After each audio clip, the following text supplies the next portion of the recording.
नमस्कार दोस्तों। आपका दोस्त पी के अरोरा हाजिर है और आप जुड़े हुए हैं स्पेक्ट्रा रेडियो एनटीवी के साथ। आज का प्रोग्राम ज़िंदगी खूबसूरत है।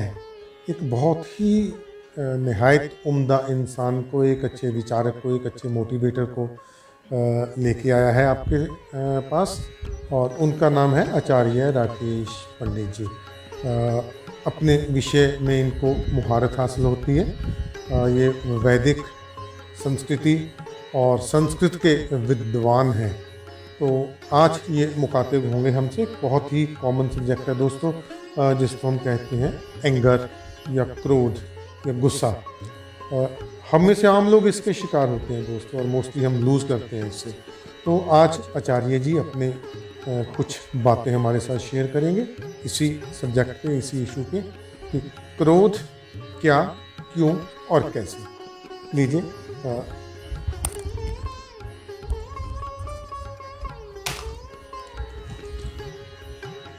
स्पेक्ट्रा रेडियो और टेलीविज़न सुनने वाले तमाम श्रोताओं को और दर्शकों को प्यार भरी नमस्ते। एडवोकेट पी के अरोड़ा साहब जी के पवित्र कथन के अनुसार छोटी सी चर्चा आपके बीच में कर रहा हूँ।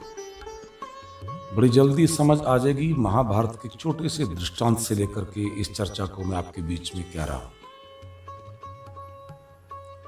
धर्मपुत्र युधिष्ठिर, नकुल, सहदेव, अर्जुन, भीम सारे के सारे आचार्य द्रोण के पास खड़े थे। आचार्य द्रोण ने बड़ा प्यारा एक पाठ पांचों के पांचों पांडवों को पढ़ाया। बड़ा छोटा सा पाठ था। संस्कृत में है क्रोधम मा कुरु, क्रोध ना करें। कहने के लिए बड़ा छोटा शब्द था। द्रोणाचार्य ने अगले दिन सब विद्यार्थियों को अपने सामने उपस्थित देख करके बड़ी प्रसन्नता को अनुभव किया। पूछा भीम से, क्या पाठ याद हो गया? भीम ने बड़ी प्रसन्नता से गुरु द्रोण को कहा, हाँ याद हो गया। गुरु द्रोण ने कहा, सुनाओ। भीम ने बड़े प्रेम से सुना दिया, क्रोधम मा कुरु। भीम के बाद अर्जुन का नंबर आया, द्रोण का प्रिय शिष्य। अर्जुन से कहा, सुनाओ। एक लाइन थी, एक शब्द था।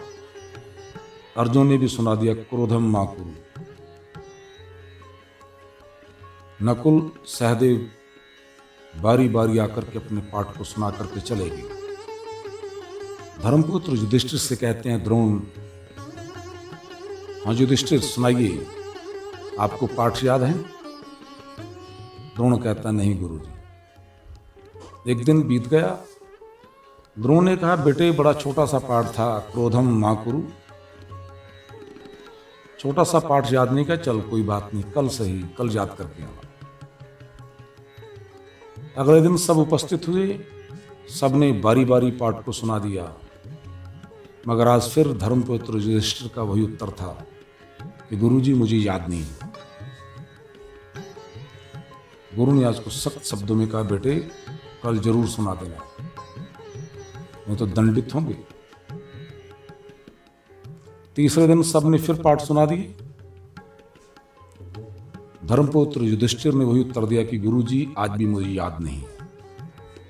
आज तीसरा दिन था। गुरु द्रोण ने अपने शिष्य धर्मपुत्र युधिष्ठिर को जितना हो सकता था उतना डांटा और बहुत गुस्से में बहुत सारी बातें कह दी। और जब बहुत कुछ कह दिया, गुरु द्रोण ने युधिष्ठिर पर अपना हाथ उठाना चाहा तो हाथ उठते ही बड़े मुस्कुराते हुए धर्मपुत्र युधिष्ठिर ने कहा, क्रोधम मा कुरु। चेहरे पर क्रोध की कोई शिकन नहीं थी। मगर जिसने ये पाठ याद करवाया था, लिखवाया था, कागज पर कलम पर लिख करके विद्यार्थियों के कान में कहा था क्रोधम मा कुरु, वो गुरु खुद क्रोध के अंदर तिल मिला रहा था। वैसे तो ये पांचों के पांचों लुटेरे बड़े खतरनाक हैं, मगर इन खतरनाक लुटेरों में सबसे खतरनाक क्रोध है। काम की पूर्ति नहीं होती तो क्रोध आ जाता है। लोभ की पूर्ति नहीं होती तो क्रोध आ जाता है, मोह की पूर्ति नहीं होती तो क्रोध आ जाता है, और अहंकार की पूर्ति नहीं होती तो क्रोध आ जाता है। ये कदम कदम पर खड़ा रहता है। इतना भयंकर शत्रु हमारा हमारे साथ बिल्कुल छाये की तरह चलता है, और ऐसे चलता है कि पता नहीं कितना क्रोध हमारे बीच में समाहित है, कितना क्रोध हमारे अंदर बैठा हुआ है। जब तक इस क्रोध को छोटी सी हवा नहीं लगती तब तक ये क्रोध उपस्थित नहीं होता। बस थोड़ी सी हवा की जरूरत है, मगर अंदर के बैठे हुए क्रोध को जब तक हम भली भांति नहीं जानेंगे, जब तक हम भली भांति नहीं देखेंगे, जब तक हम उसे अपनी खुली हुई आंखों से उसका समर्थन नहीं करेंगे, तब तक क्रोध के अंदर उतरना और क्रोध को जानना बहुत बुरा हो जाएगा। जब तक क्रोध को जानेंगे नहीं तब तक इससे छुटकारा नहीं होगा। क्रोध को जानने के पश्चात ही क्रोध से छुटकारा होता है। मैंने सुना है कि दुनिया की सबसे बड़ी परमाणु शक्ति, सबसे स्मॉल आइटम जब टूटेगी, संसार के अंदर विध्वंस होगा, संसार का नाश होगा, और जहां जहां तक उसका प्रभाव चलेगा वो परमाणु शक्ति अपना प्रभाव वहां तक छोड़ेगी। मगर उस परमाणु शक्ति में अंदर के भरे हुए क्रोध से जब कोई शब्द हमारे मुख से निकल जाता तो सारे के सारे संसार में हलचल मचा देता है। इस जोगी जन उस क्रोध को योग की पवित्र मुद्रा के माध्यम से अंदर देखते हैं। इसलिए जब भी क्रोध आता है, उस आए हुए क्रोध को लाने का कारण हम होते हैं। किसी दूसरे व्यक्ति के माध्यम से, जहां हमारे अपने ही अहंकार के वशीभूत होकर के जब भी क्रोध ने आकर के हमारे आगे डेरा डाला है, उसमें सबसे ज्यादा कारण क्रोध को पल्लवित और पुष्पित करने के कारण हम स्वयं होते हैं। स्वयं हम उसे उजागर करते हैं, स्वयं बढ़ाते हैं।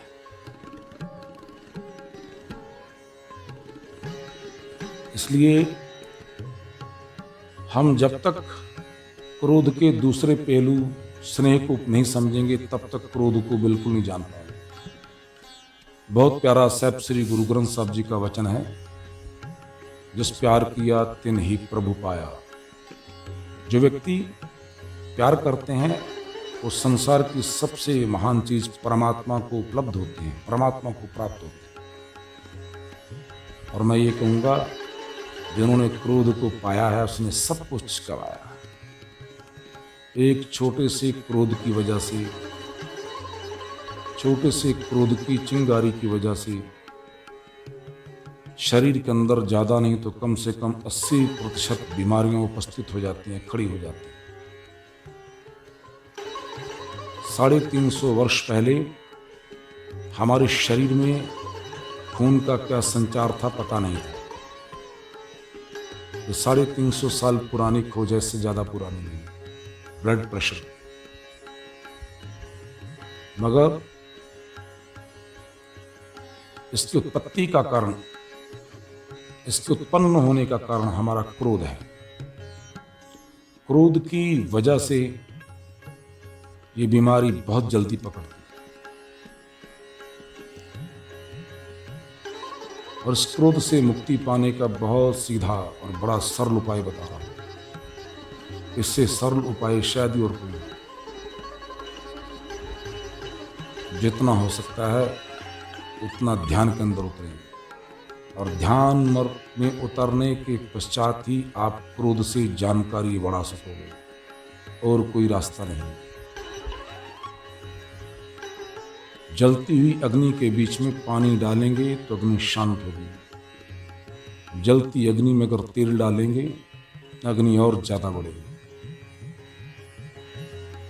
और ज्यादा आगे बढ़ेगी। इसलिए क्रोध को जानने के लिए ध्यान के अंदर उतरना बहुत जरूरी है।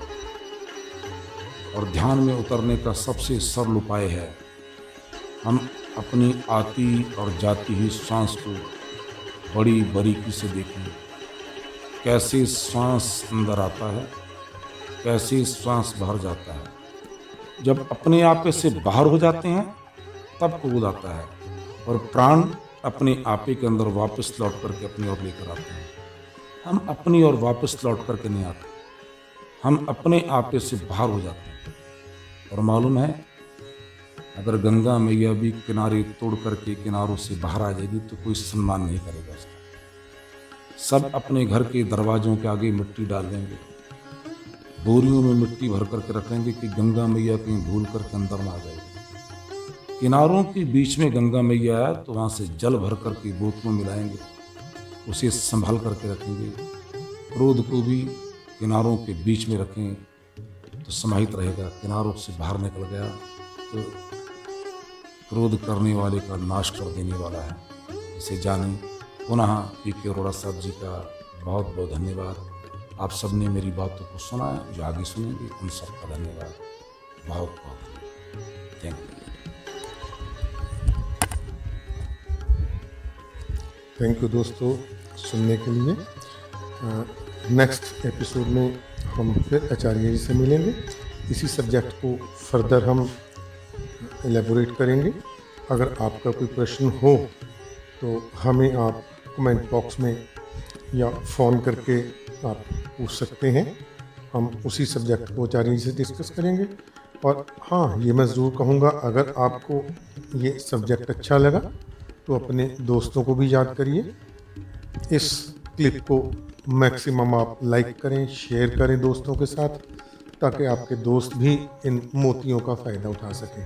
तो नेक्स्ट एपिसोड तक के लिए इजाज़त चाहूँगा दोस्तों। नमस्कार।